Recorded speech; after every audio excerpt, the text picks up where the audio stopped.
Yeah, so my dear students, welcome back to the revision session on Accounting Standard 19, that is leases. Now friends, it looks as if this is a very big standard, very lengthy standard, but let me divide this standard into some 6 parts which you should remember. Yeah, and that is what we are going to discuss.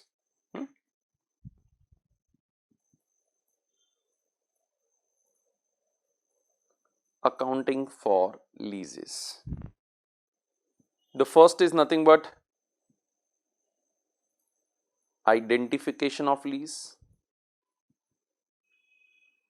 Second is accounting for finance lease in books of lessee.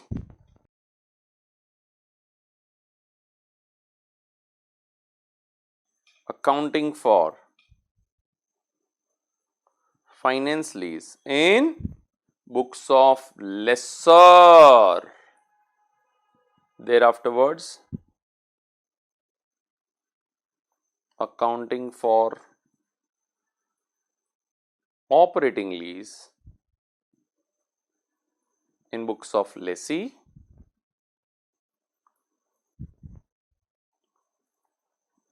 Accounting for operating lease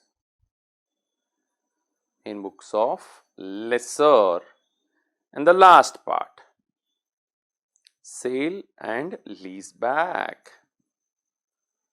Okay friends, so this is the only parts which you have to study. We have to revise this and we will try to complete it off in shorter period of time. Yeah, but this standard looks very lengthy, but let's crisp off as much as possible. So the first thing, identification of lease.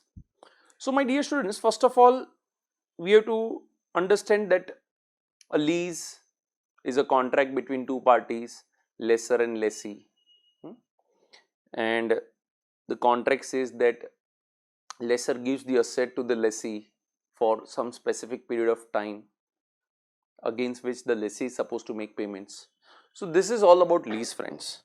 Now that is the definition of lease. I can say the lease can be either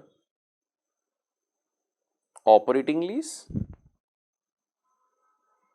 or lease is finance lease. Now what is operating lease? Standard says other than finance lease. And what is finance lease? The lease which substantially transfers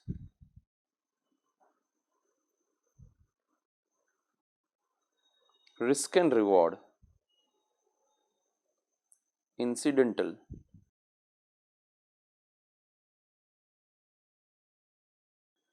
to ownership of asset.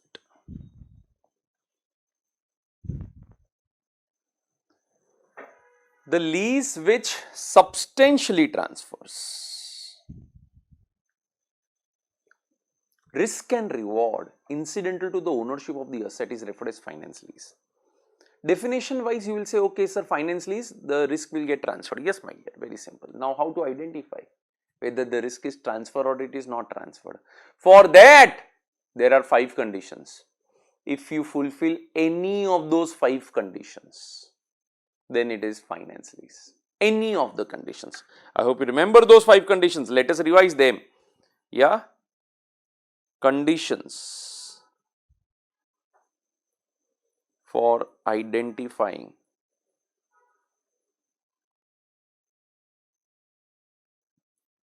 finance lease. Any one. The first condition, at the end of lease term,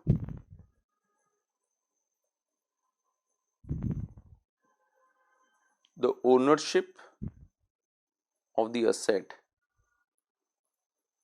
is transferred to the lessee. Means I am a lessor, I have given you the asset.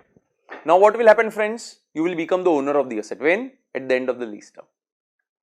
Second, at the end of lease term,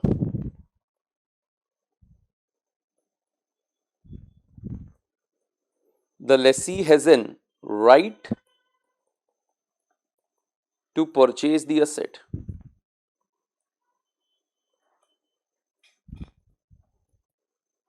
at a price lower than its fair value.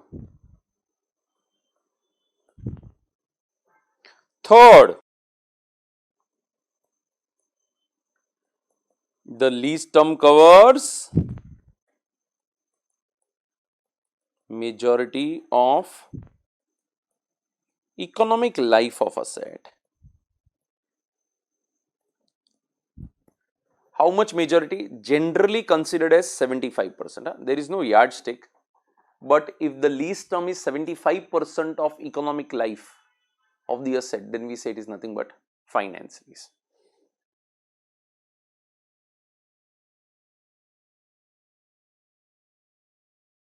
The present value of minimum lease payments substantially covers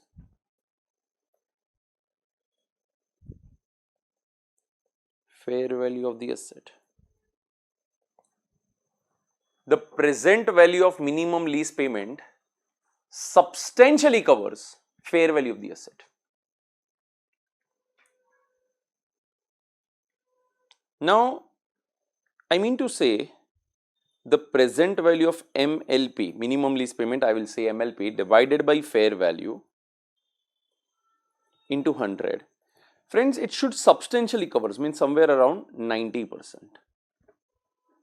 If present value of MLP is 90% of the fair value, then we say this is nothing but finance lease.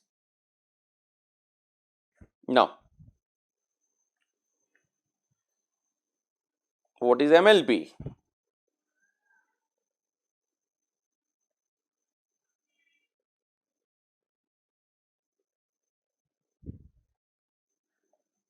For lessee and for lessor. For lessee, it is nothing but lease rentals what you are going to pay over the lease period plus guaranteed residual value by or on behalf of lessee.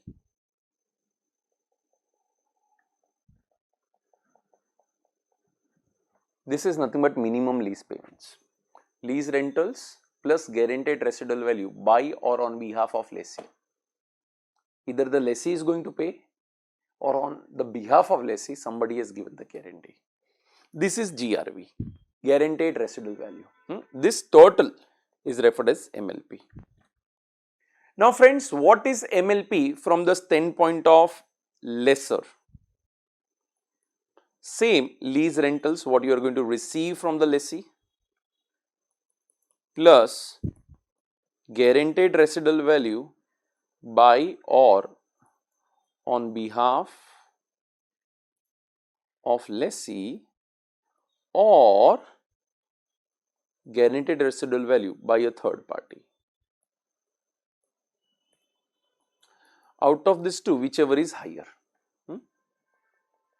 Either the lessee has guaranteed me guaranteed residual value by a third party. So, out of this guaranteed residual value on or behalf of lessee or guaranteed residual value by a third party, out of these two, whichever is higher. Remember this, my dear, whichever is higher. This is OR. Now friends, this is our third condition. Now fourth condition. Let me move on to the last condition, the fifth condition. The asset is of special nature and can be used only by lessee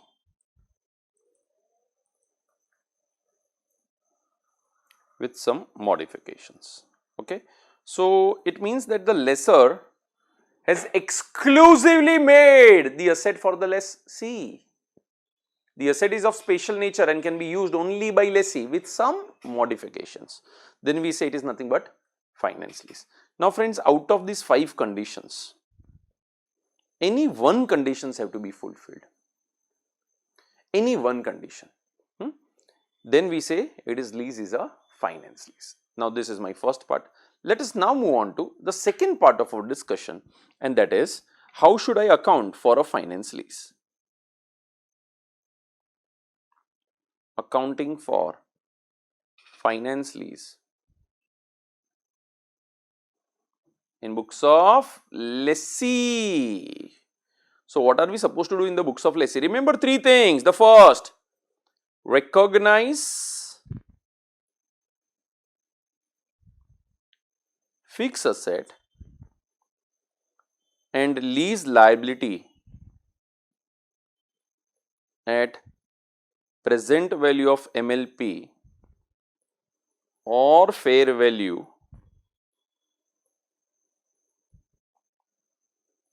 whichever is lower. Recognize fixed asset or lease liability.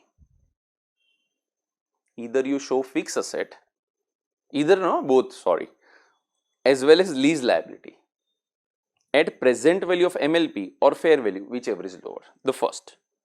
Second, recognize finance charges over the lease term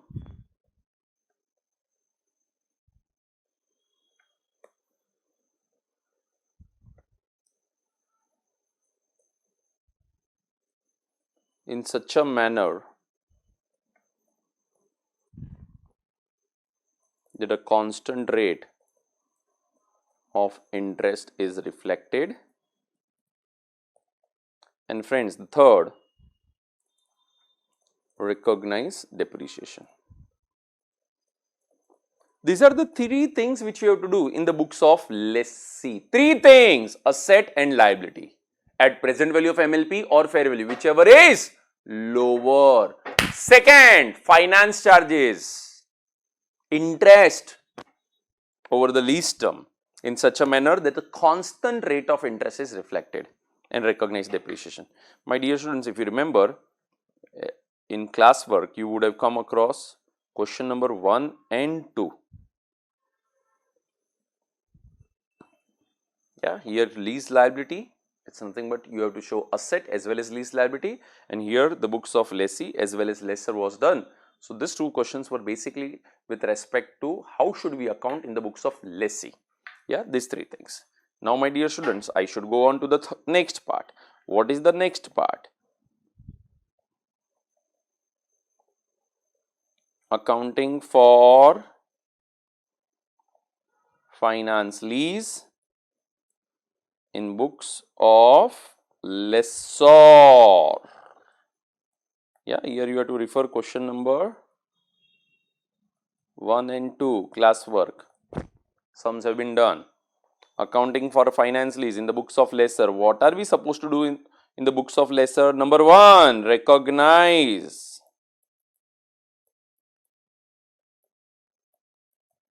lease receivable at net investment. And second, recognize finance income over the tenure of lease in such a manner that a constant rate of return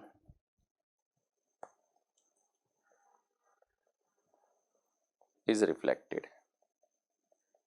See my dear students, recognize lease receivable at net investment, and second, recognize finance income. Now you will say, sir, what do you mean by net investment? See friends, net investment is nothing but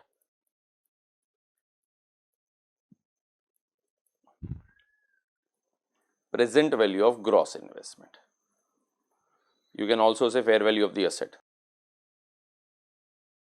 Net investment is nothing but present value of gross investment.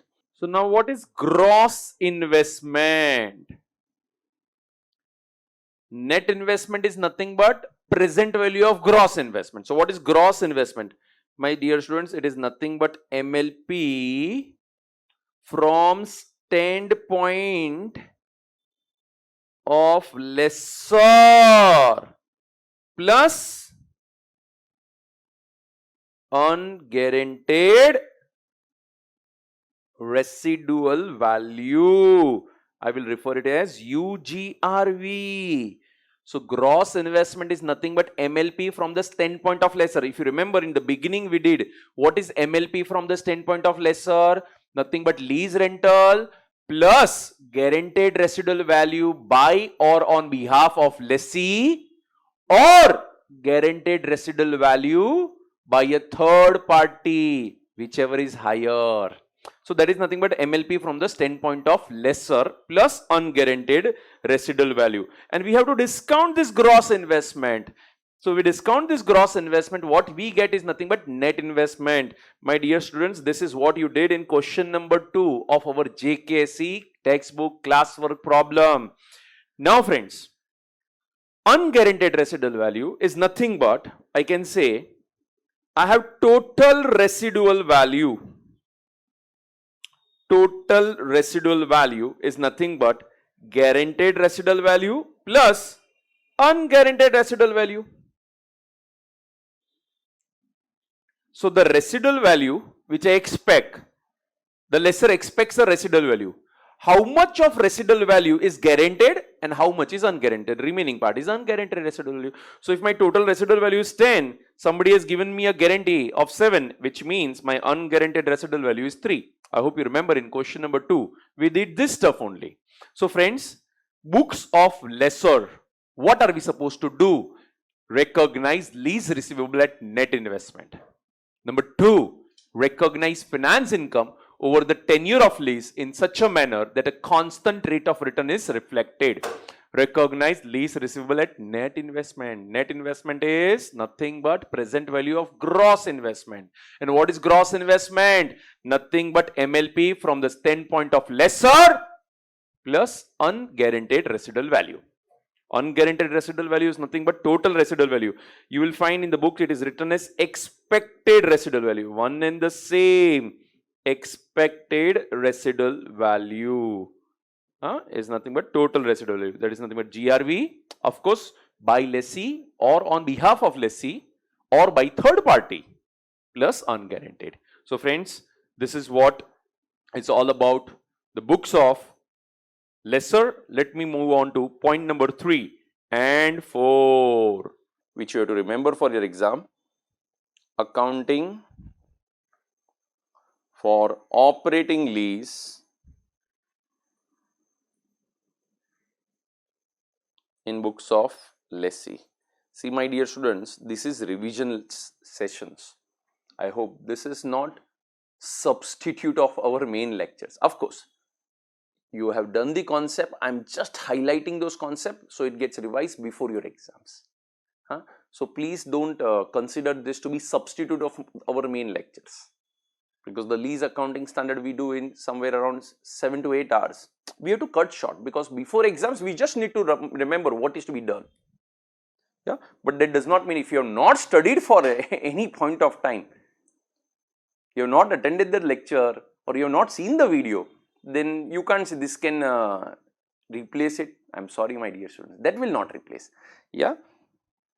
So if you have seen the video once, you have attended the sessions, you already have notes, and then this is the best thing which you have now. Accounting for operating lease in the books of lessee. What does the standard say? It says if it is operating lease, it means risk and reward have not been transferred to the lessee.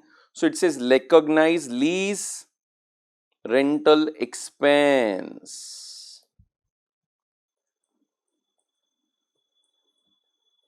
on straight line basis unless another method is more appropriate. Yeah. And next here I can just write it here, accounting for operating lease in books of lessor.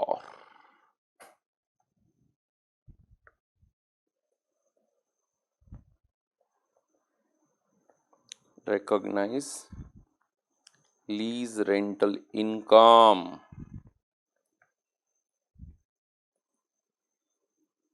on straight line basis. Next, recognize depreciation. Now, the asset is appearing in the books of lessor, my dear students. The asset is shown in the books of lessor.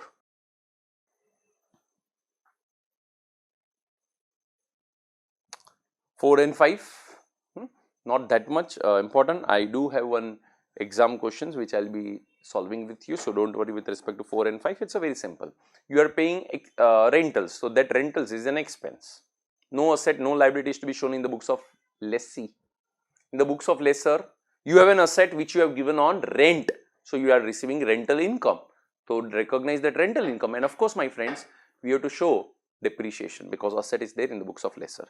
Now, the next part, that is sale and lease back. Sale and lease back. In that first, results in finance lease. Means what? See, I already have an asset, I am having an asset in my books, I sell the asset to you, that is referred as sale. And the person to whom I sold the asset, from the same person, the same asset is again taken back on lease. So that is referred as sale and subsequent lease back. And this lease back results in finance lease. Lease back results in finance lease. So, what are we supposed to do?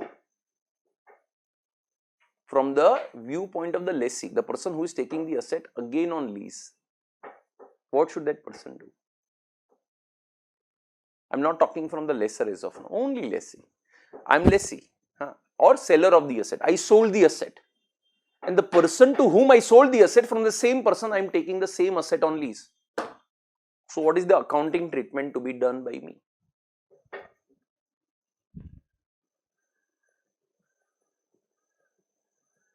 Recognize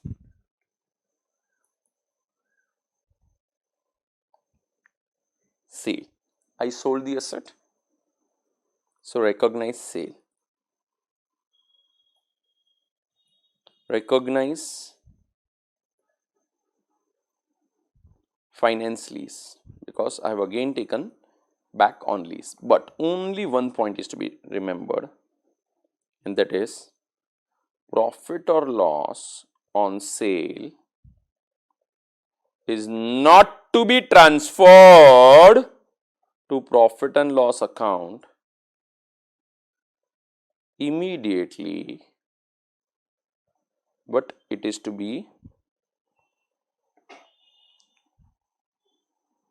amortized over the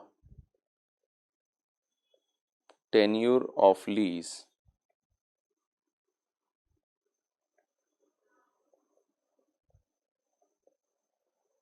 in ratio of depreciation. Profit or loss on sale is not to be transferred to P&L. We are not supposed to transfer it to P&L immediately, but it is to be amortized over the tenure of lease in the ratio of depreciation. We will take it to P&L, but over a period of lease, because here when you sell the asset, the difference will be between the selling price and the value at which the asset is shown. It results in finance lease. So, the profit or loss is not to be recognized now, it is to be amortized. Then you have to recognize finance lease. Then normal accounting, what you do for finance lease, that will be continued. The first was it results in finance lease. The second, it results in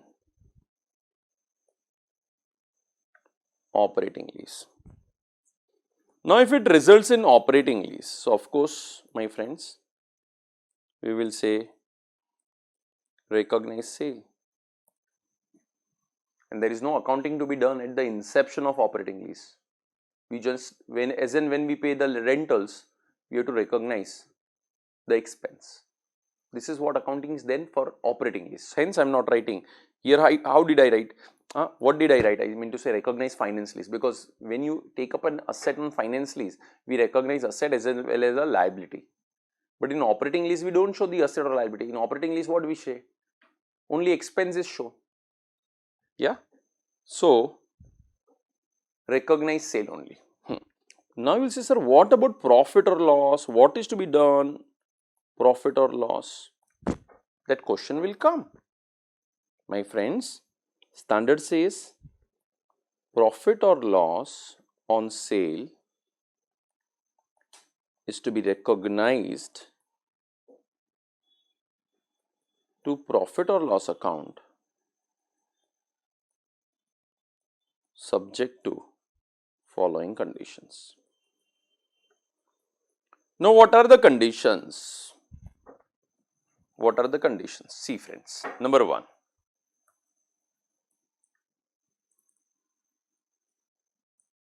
difference between WDV, that is nothing but carrying amount. I am talking from the perspective of the person who is selling the asset. Difference between WDV, carrying amount, and fair value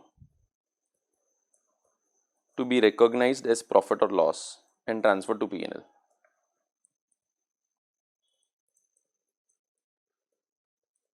Okay.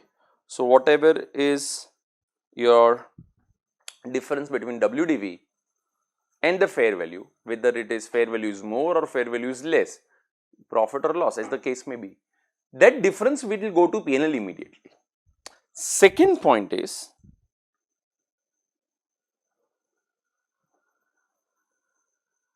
difference between next area, fair value, because now you have brought the asset to fair value, and actual selling price.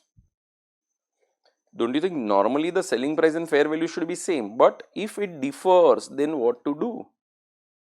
Actual selling price. Standard says selling price is more than fair value. That is the first option available. Or I can say selling price is less than fair value. Now friends, if selling price is more than fair value, so what are we supposed to do? Nothing but defer profit. Defer profit. Selling price is more than fair value, defer profit. Selling price is less than fair value. Standard says defer loss only if future lease rentals are reduced, or I can say discounted. So, if I am paying, say fair value is 20, I pay you 25, standard says 5 is to be deferred. Defer the profit. Why he is paying you 5 extra? So, obviously somewhere or the other he is going to recover it. So, defer the profit. My fair value is 20, the person is paying me 18. So, standard says it can be either way out. Either he is taking the advantage of the situation and paying you less, so defer the loss. Only if future lease rentals are reduced, or I can say discounted. Which means if the future lease rentals are not discounted, then I will recognize the loss. 20, this person is giving me 18. So, that 2 I will say loss, right to P&L. But if 20 and this person is giving me 18 and he says, sir, I will reduce your future lease rentals, I will give you discount in future for lease rental, then I should defer the loss. Clear friends? So, this is all about sale and lease back, which results in operating lease. So, now my dear students, this is what we have for our accounting standard 19. Lease is only 6 areas. Okay. Out of 5 conditions, any one condition is to be fulfilled.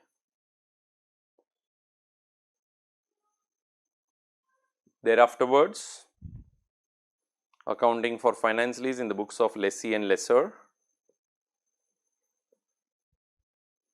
and then we had sale and lease back in the books of lessee if it results in finance lease, if it results in operating lease.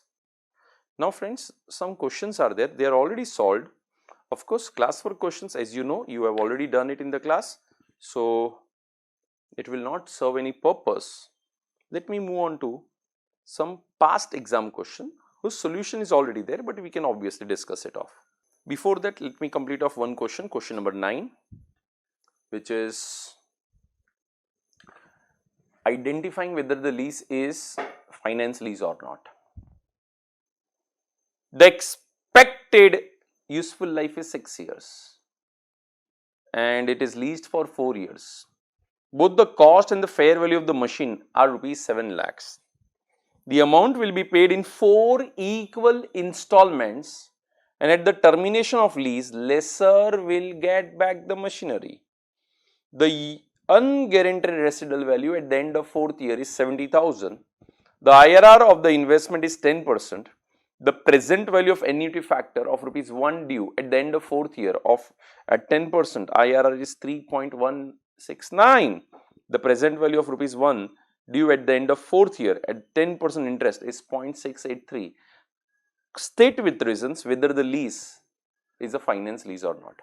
Now friends, if you remember, this type of question is already there in our classwork also, but I want you to pay attention because this type of question can fetch us 5 marks in exam.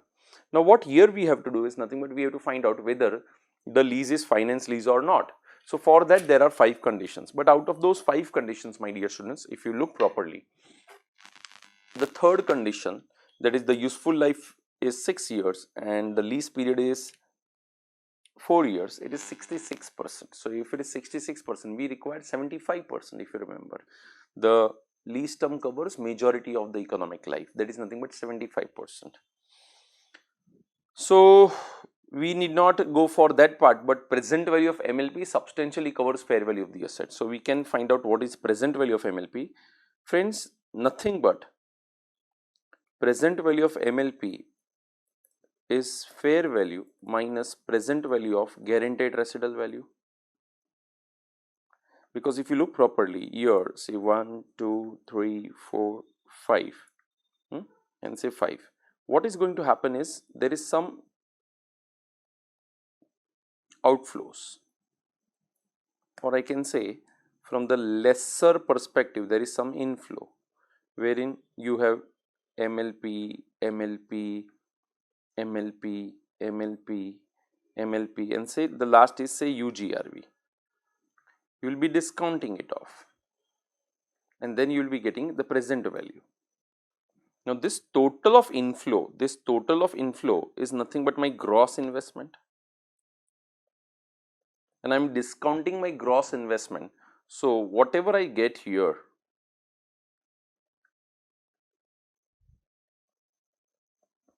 can I say this total will be nothing but my net investment.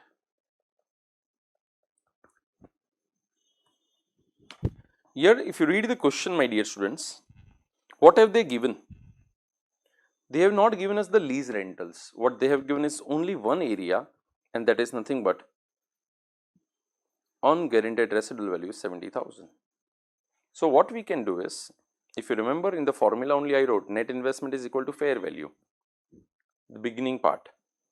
So present value of MLP is fair value minus present value of GRV, unguaranteed residual value, which is nothing but 70,000. So here's the answer. What did we say? 7 lakh unguaranteed residual is 70,000 into present value, that is 0.683. So 47,810. So present value is 7 lakh minus 47,810, 652,190. So my dear students, this total MLP total present value 652,190. 652,190 is the total of this. Now my dear students, 652,190 is the present value of lease recoverable. Now how much does it cover? So we say present value of MLP. is 652, 190 divided by 7 lakh. How much percent do you get? So we are getting somewhere around 93.17%. So it substantially covers the fair value of the asset. Answer is done. And now if it says unearned finance income, what is unearned finance income?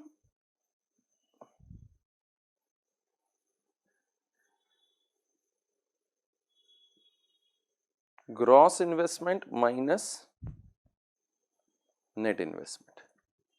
What is my gross investment? The total of this is gross investment. Friends, you know this is 70,000, but what is this MLP?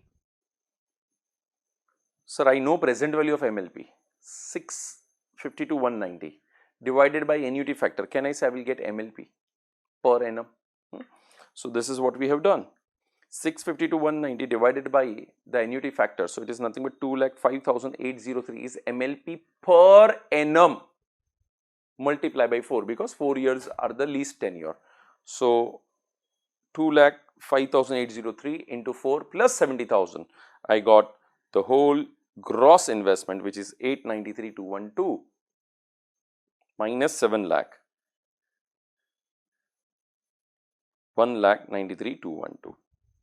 Clear, friends? So this is a simple question which we already did in the class, but just to revise that point. Now from past paper, I would like to do question number 5. Okay, let me do 3 because 3 and 5 both are not similar. 3 and 4 are similar, I am sorry. Let me do 3.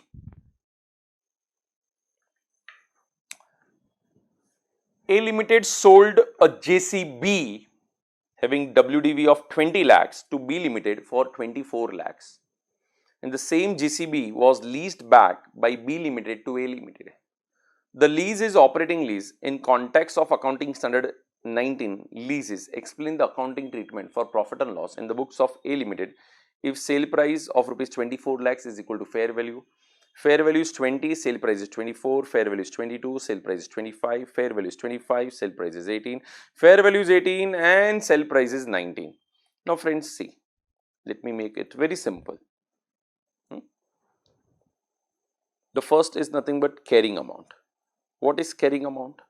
The value at which the asset is shown, WDV. Then we have fair value. What price we should sell? And the last is nothing but selling price. Now carrying amount is 20 lakhs.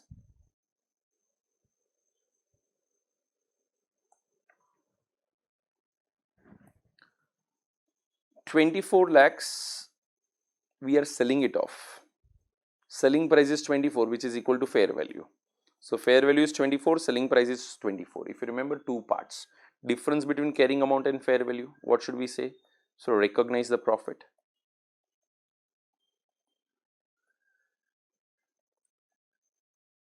$4 lakhs. Second, difference between selling price and fair value. Sir, nothing, it is same. So things are over. The second area. Fair value is 20, selling price is 24. It means the WDV is 20. Fair value is 20, selling price is 24. Friends, what should I do? The first, so difference between these two, 20 and 20, fair value and carrying amount, nothing, no difference. Second, selling price is more than fair value. Look at the chart which I have made. If selling price is more than fair value, my dear, what are we supposed to do? Nothing but defer profit of rupees 4 lakhs.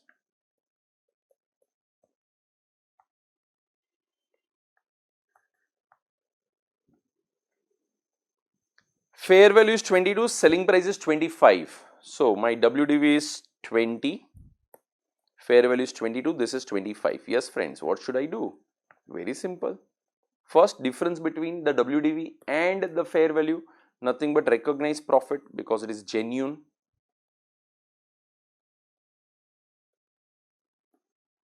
Second, defer profit of 3 lakhs because 22 stuff has been sold at 25. Why that person is giving me extra? So that 3 lakhs defer profit. See the third answer. profit of 2 lakhs and balance profit of 3 lakhs is to be amortized. Fourth, fair value 25, selling price 18 lakh.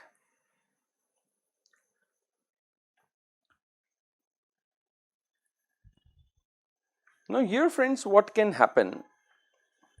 I will say first you recognize profit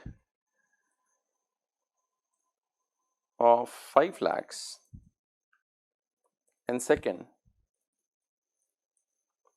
recognize loss of 7 lakhs. Ultimately 2 lakhs of loss is getting recognized. But here second I have an option, or they have not mentioned anywhere, but if future lease rentals would be reduced, then I can say defer loss of 7 lakhs only if future lease rentals are reduced. Of course, information is not given, so we can directly say that 2 lakhs will be recognized as loss.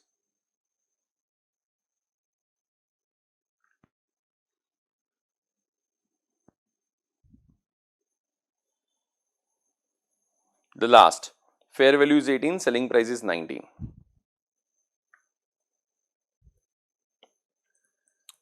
Fair value is 18, selling price is 19. What should I do friends? Number 1, recognize loss of 2 lakhs. Number 2, defer profit of 1 lakh.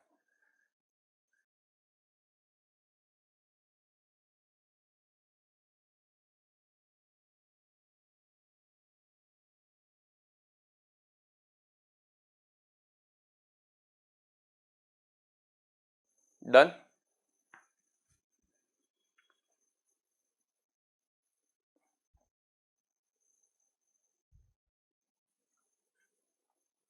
Of course, in exams you have to write this way, my dear. I did this working for understanding purpose.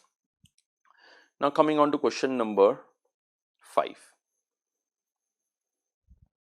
This is nothing but operating lease. A machine was given on 3 years operating lease by dealer of the machine for equal annual lease rental to yield 30% profit margin on cost of 150. Economic life of machine is 5 years. Output from the machine is estimated 40, 50, 60, 80 and 70,000 units consecutively for 5 years. Straight line depreciation in proportion of output is considered appropriate. Compute what should be your annual lease rental. Now see, what should be my annual lease rentals? 1,50,000 is the total cost of the asset. On that I want 30% profit. So which means I want 1,50,000 into 30%, nothing but 1,95,000. Now this 1,95,000 is the total amount of profit which I want.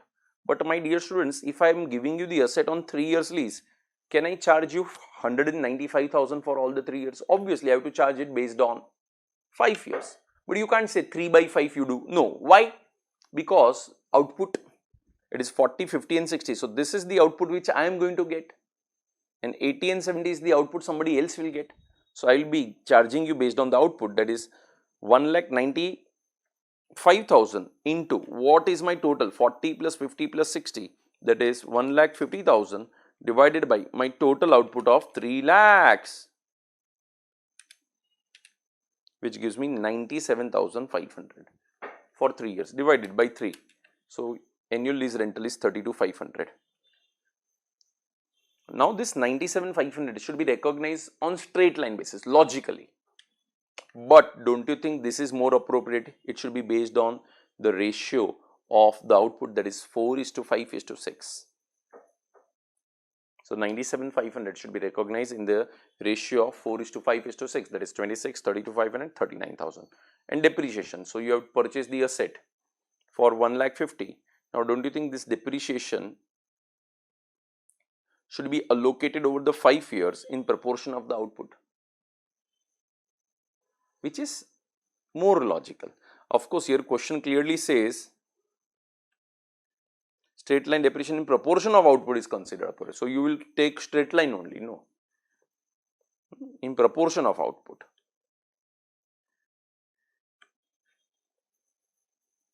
Again, same ratio, 4:5:6:8:7.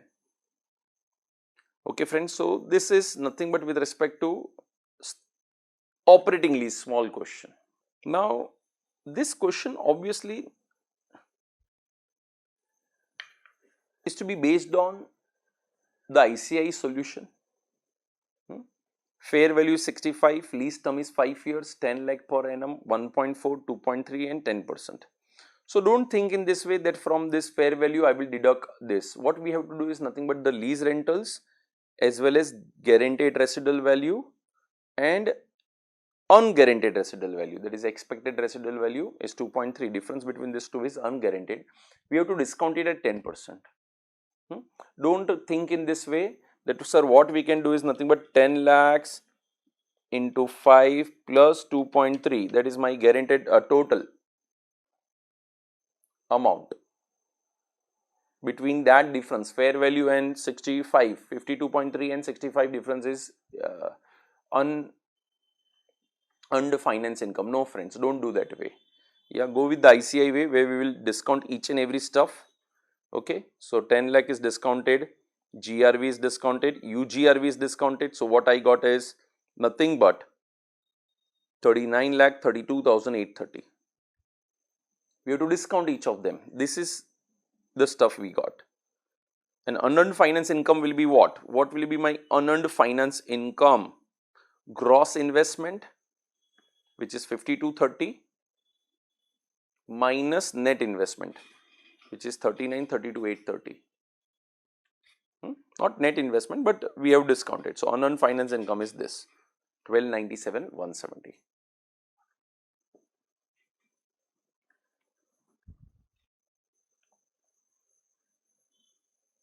This is my gross investment done, and discount this gross investment. So you will get net investment. Don't say net investment is equal to fair value. This is what the ICI has done, and we have to abide by our ICI solution. Okay friends, this is the discussion for AS 19. I would proceed further for another accounting standard. Thank you very much for watching the revision lecture.